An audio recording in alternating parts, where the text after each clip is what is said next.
কিছুদিন আগে জিজ্ঞাসা করে যে হুজুর আচ্ছা বলেন তো, আওয়ামী লীগের সাথে আরেকটা দলের কম্পেয়ার করে বলে যে তারা আপনাদেরকে কি দিছে আর আওয়ামী লীগ আপনাদেরকে কি দেয় নাই, আপনারা হুজুররা সবসময় আওয়ামী লীগের বিরুদ্ধে থাকেন কেন? আমি কিছুক্ষণ চিন্তা করে বললাম যে দেখেন, অন্য সবার কথা বাদ দেন, আওয়ামী লীগ সরকার আমার সাথে যা করেছে, আলেমদের চরিত্র হনন করে জাতির সামনে আলেমদেরকে হেয় প্রতিপন্ন করার জন্য যেই নাটক আর যেই ধরনের অপকর্ম আওয়ামী লীগ সরকার করেছে, বিগত 100 বছর নয়, ফেরাউনের পরে আজ পর্যন্ত কোন স্বৈরশাহী এই ধরনের অপকর্ম করে নাই। আপনি প্রশ্ন করেন যে আওয়ামী লীগ আর বিএনপির মধ্যে কি তফাৎ, নাম বলে দিলাম। বিএনপির অনেক দোষ আছে, অনেক ত্রুটি থাকতে পারে, তাদেরকে আমরা খুব ভালো বলি তা না। তবে তবে বিএনপি কোনোদিন এই ধরনের অপকর্ম করে না। তাদের অনেক ভুল ত্রুটি আছে, অনেক অন্যায় অপরাধ তারা করছে অতীতে, কিন্তু একজন আলেম মঞ্চে কথা বলতেছেন, এসে তার কণ্ঠ চেপে ধরবে এই অন্যায় বিএনপি করে না। কোন আলেমদেরকে, আলেম সমাজকে জাতির সামনে হেয় প্রতিপন্ন করার জন্য প্রশাসনকে ব্যবহার করে নাটক মঞ্চস্থ করবে, এই অপকর্ম কোনোদিন বিএনপি করে নাই। এই হলো আওয়ামী লীগ আর অন্যান্য দলের মধ্যে পার্থক্য। এই কথা বলছি, পরে প্রশাসনের কর্মকর্তার লাজবাব হয়ে গেছে, বলে যে হুজুর ঠিক বলছেন, ঠিক বলছি যে আপনাদের আসলে খুব যুক্তিসম্মত।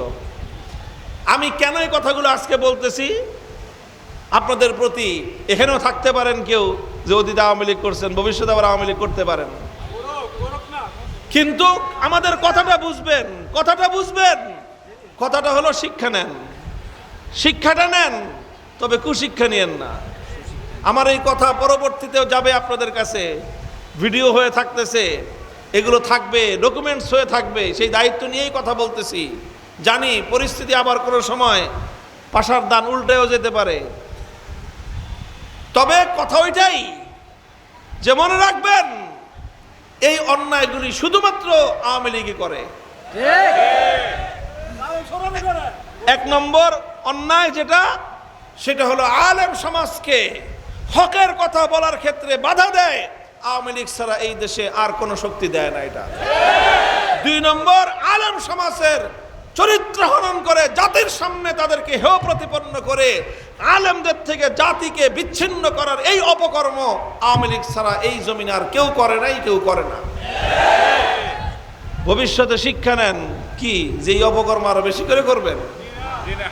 এই অপকর্ম যদি করেন, এর পরের বারের পরিণাম এর চেয়েও ভয়াবহ হবে, এর চেয়েও ভয়াবহ হবে। আল্লাহ পাক বুঝবার তৌফিক দান করুন। প্রিয় দেশবাসী, এলাকাবাসী, আমাদের সকলের দায়িত্ব আর কর্তব্য হলো এই যে আলহামদুলিল্লাহ, এবারের অভ্যুত্থান, এবারের এই গণজোয়ার, এটা ইসলামের পক্ষে ছিল। আমরা দেখেছি যে ছাত্র জনতা, স্কুল, কলেজ, ইউনিভার্সিটি, মাদ্রাসার ছাত্র সব রাজপথে একাকার হয়ে গেছে, আন্দোলন করছে। স্কুলের ছাত্র মারা যাচ্ছে, কলেজের ছাত্র গুলিবিদ্ধ হচ্ছে, ইউনিভার্সিটির ছাত্ররা জীবন দিচ্ছে, আবার কোথাও কোথাও আমার মাদ্রাসার ছাত্ররাও তারা শাহাদাত বরণ করতেছে। এক কাতারে দাঁড়ায় গেছে, সমস্ত বিভেদের দেয়াল ভেঙে গুড়িয়ে গেছে। এটা হলো এই অভ্যুত্থানের সবচেয়ে বড় বৈশিষ্ট্য। আরেকটা বড় বৈশিষ্ট্য ছিল, দেখেছেন আপনারা মিডিয়াতে, আন্দোলন করতেছে, সংগ্রাম করতেছে, নামাজের ওয়াক্ত হয়ে গেছে, শার্ট প্যান্ট পরা স্কুলের এক ছাত্র, কলেজের ছাত্র আইল্যান্ডের উপর দাঁড়ায় চিৎকার করে আল্লাহু আকবারের আওয়াজের আজান ধ্বনি দিতেছে। আজান শেষে আরেক ইউনিভার্সিটির ছাত্র ইমাম আর সারিবদ্ধ কাতার, লম্বা কাতার ধরে সব নামাজে দাঁড়ায় গেছে। নামাজ শেষ করে আবার তারা সংগ্রামের মাঠে। এই যে তারা নামাজ শেষ করে ফরিয়াদের হাত উত্তোলন করেছে, স্কুলের ছাত্র, কলেজের ছাত্র, ইউনিভার্সিটির ছাত্ররা দোয়া করতেছে, কোনো হুজুর নাই, কোনো ইমাম সাহেব লাগে নাই, তারা নিজেরাই আল্লাহর কাছে ফরিয়াদের হাত উত্তোলন করে আহাজারি করছে। আজও পর্যন্ত সামাজিক যোগাযোগের মাধ্যমে সেই সকল দৃশ্য মানুষের হাতে হাতে আছে। তারা ফরিয়াদের হাত উত্তোলন করে চোখের অশ্রু দিচ্ছে, চোখ থেকে অশ্রু গড়াচ্ছে, আবার জালিমের বুলেটের আঘাতে বুক পেতে দিয়ে রক্ত দিচ্ছে। একদিকে তারা আল্লাহর দরবারে ফরিয়াদের হাত উত্তোলন করে চোখের অশ্রু দিল, আরেকদিকে জালিমের মোকাবেলায় বুকের রক্ত দিল। যেই জাতি আল্লাহর জন্য চোখের অশ্রু আর বুকের রক্ত দিতে পারে, তাদের বিজয় ঠেকায় রাখবার শক্তি কারণ নাই। এই শক্তিটাকে ধরে রাখতে হবে ইনশাআল্লাহ। এভাবেই ধাপে ধাপে একদিন এদেশের পরিপূর্ণভাবে ইসলামী খেলাফত কায়েম হবে, আল্লাহর রাজ প্রতিষ্ঠিত হবে, কোরআন হবে বাংলাদেশের সংবিধান। আল্লাহ পাক রব্বুল আলামিন আমাদেরকে সেই দিনটাও দেখার তৌফিক দান করেন। পূর্ণাঙ্গ বিজয় নিয়ে যেন আমরা আল্লাহর কোরআনকে, আল্লাহর দ্বীনকে বিজয়ী আদর্শ রূপে প্রতিষ্ঠিত করে প্রতিটি মানুষের অধিকার পূর্ণাঙ্গ রূপে যেন আমরা তার হাতে তুলে দিতে পারি, সেই সৌভাগ্য আল্লাহ আমাদের সকলকে নসিব করুন।